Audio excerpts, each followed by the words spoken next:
The most important thing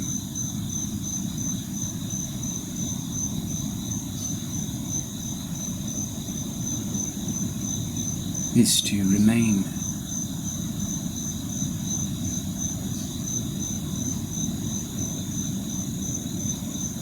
single-minded.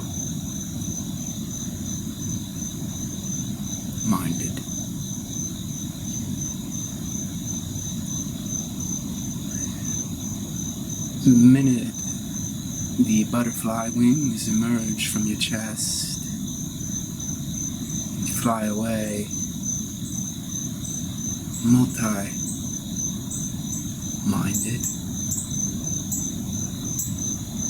You diffract.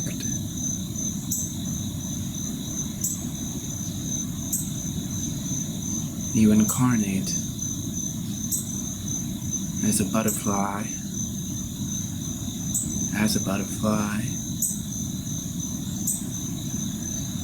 and every molecule you divide it. On the one hand, you have this department store, which is the wing of the butterfly emerging from your multi-minded chest. And then you have this other butterfly, this other department store, fluttering away, walking toward them.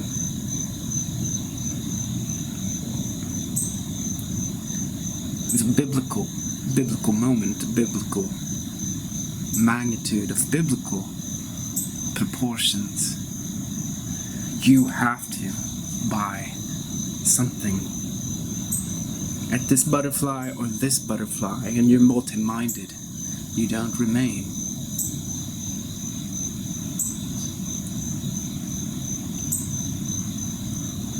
In single-mindedness.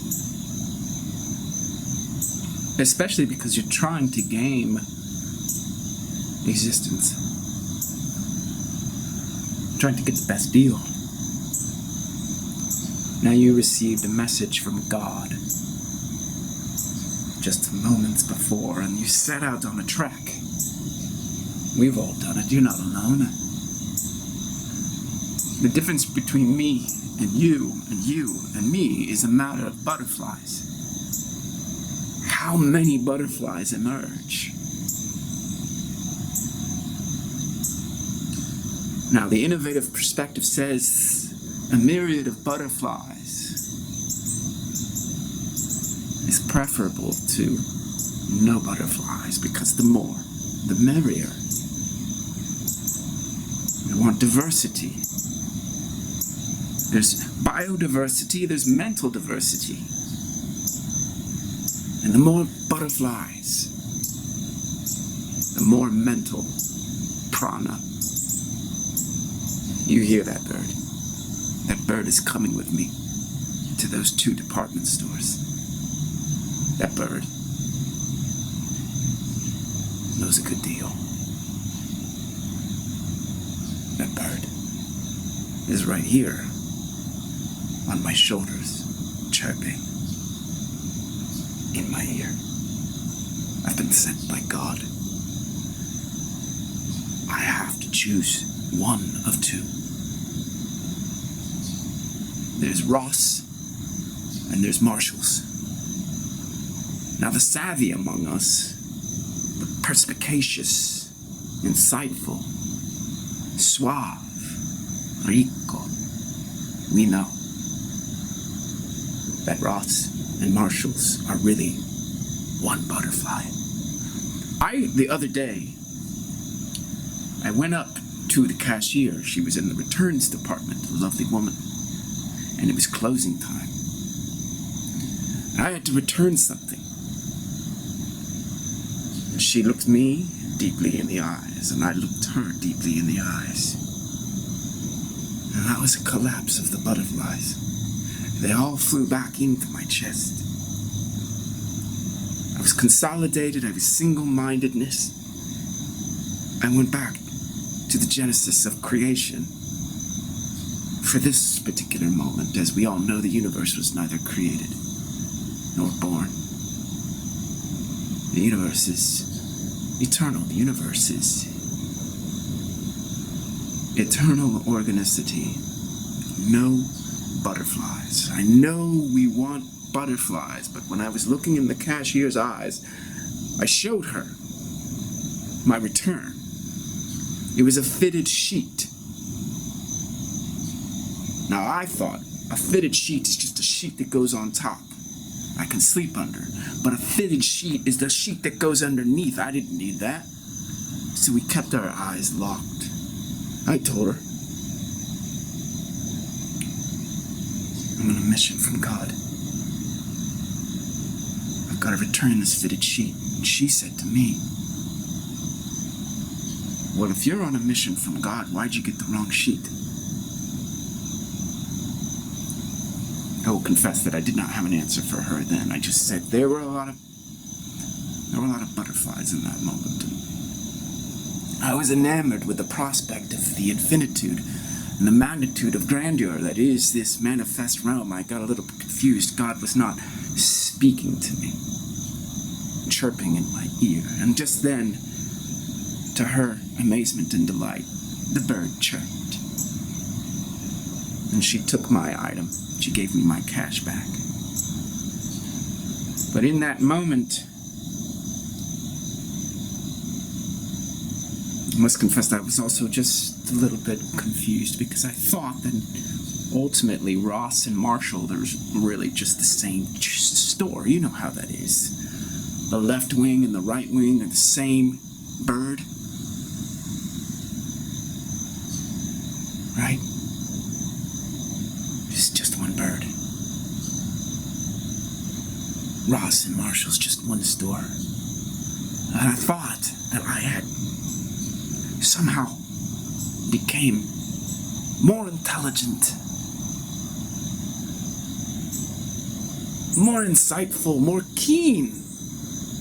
And I said to that woman, you know, I could have really just returned this at Marshall's, right?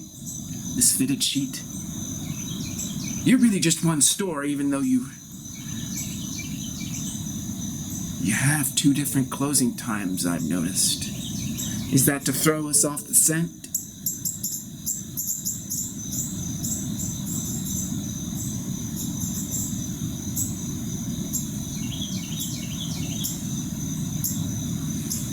And she looked at me. This is one of those moments when the miracle incarnates. Again, incarnation. When the miracle incarnates, she looked at me.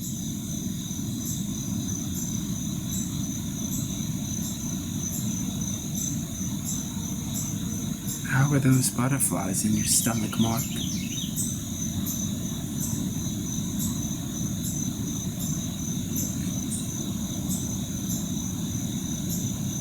I said, it's sunrise. Look.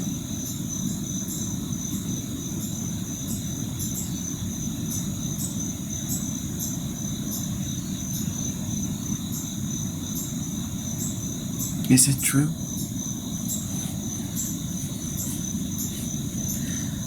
If Ross and Marshall's are really just one store, what are you trying to do here? Mark, we're just trying to give you opportunity.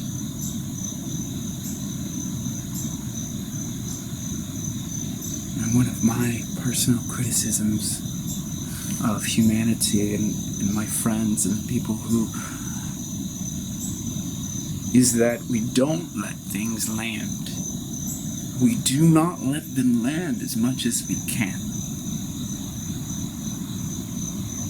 So when she diverted my inquiry into my innermost concern, rather keep things on the surface, but no, instead went right into the sanctum sanctorum of my ultimate concern.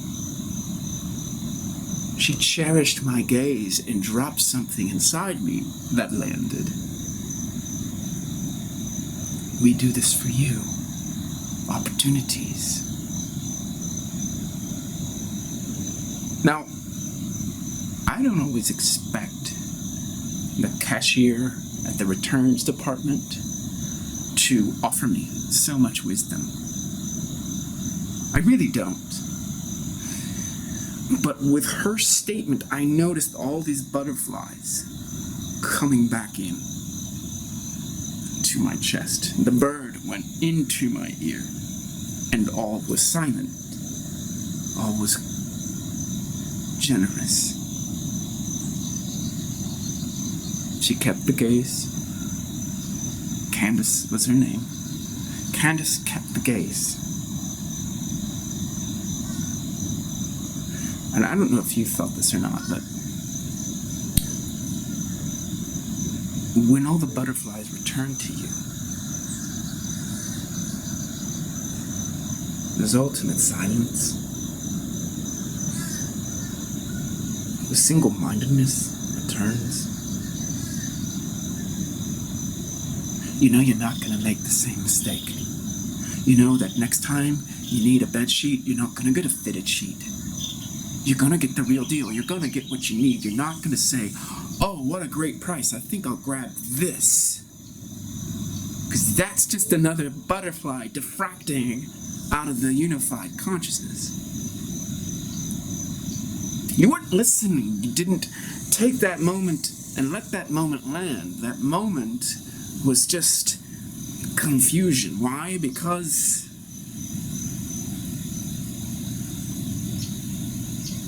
you were on the cross. You were in the crucifixion of Marshalls and Ross. You wanted the better deal. Your whole consciousness was consolidated toward savings. You're a cheapskate. You're always thrifting. You're not abiding as economic abundance. You're constantly trying to game the monetary system.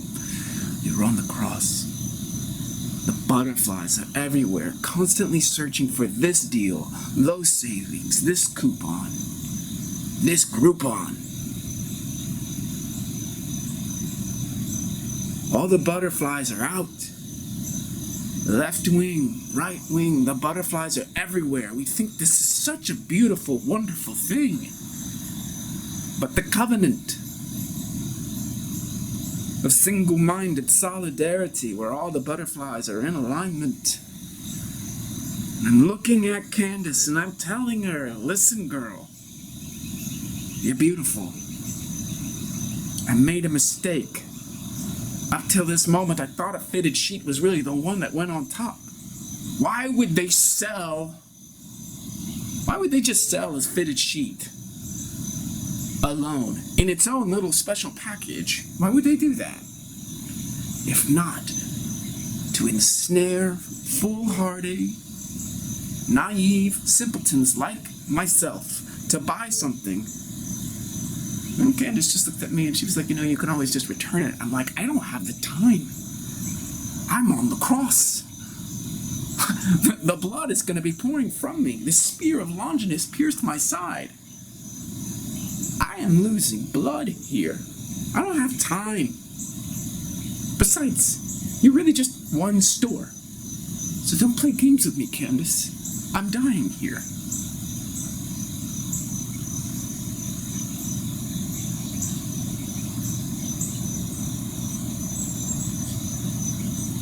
You understand what I mean?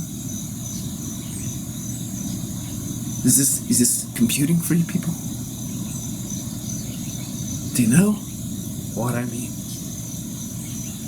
Can you hear it?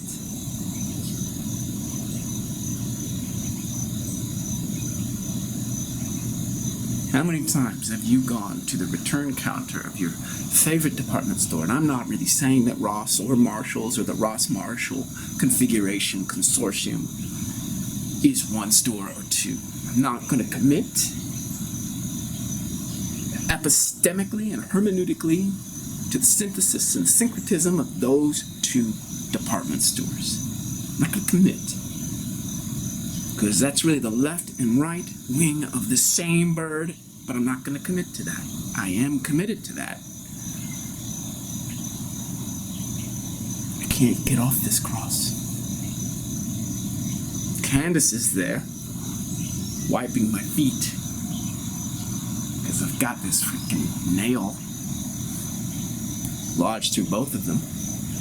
I'm like, Candace, when do I get down from this? She hands me my money and I get off the cross and I leave. Turn around, Candace is climbing up the same cross that I just got off. I said, Candace, what's up? What's up?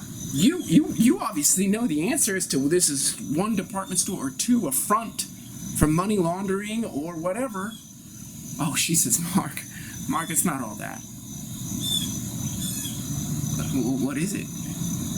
She's like, well, I just shopped at Publix the other day, and I noticed that they charged me for 3 dozen eggs. I only got 2 dozen eggs, so I have to go back there after my shift ends and return them. And so then I just start wiping her feet and sponging off the blood from her side. Publix, you know what that is.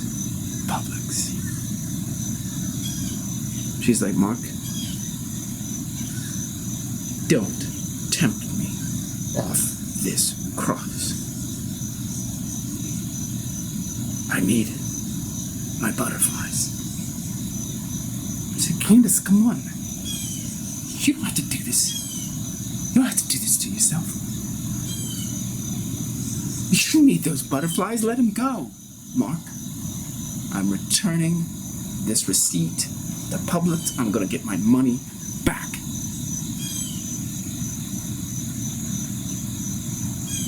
This is where the story diverges, and I continue on my trek, listening to the voice of God in my ears, because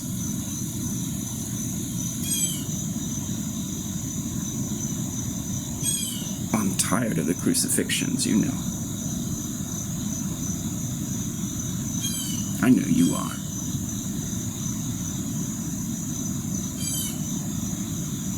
All of manifestation is waking up.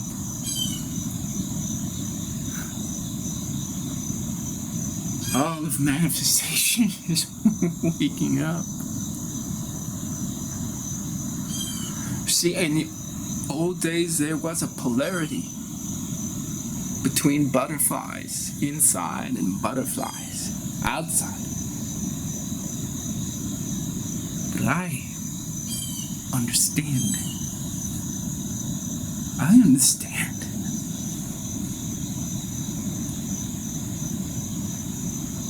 I get it now. That feeling I had when I returned the fitted sheet to Marshall's was so ignoble.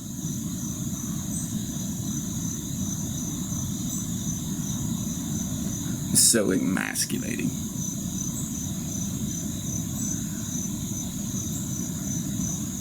That poverty complex of the cross. The crucifixion. But I just decided. See you, Candace. But I keep walking. And the butterflies, at first they're just like that, right out of my chest. Left and right wing, crucifixion, ad infinitum. But then, like this, they start creating the path. Do you know what it's like to softly, with bare feet, walk upon an infinite and eternal trail of butterflies?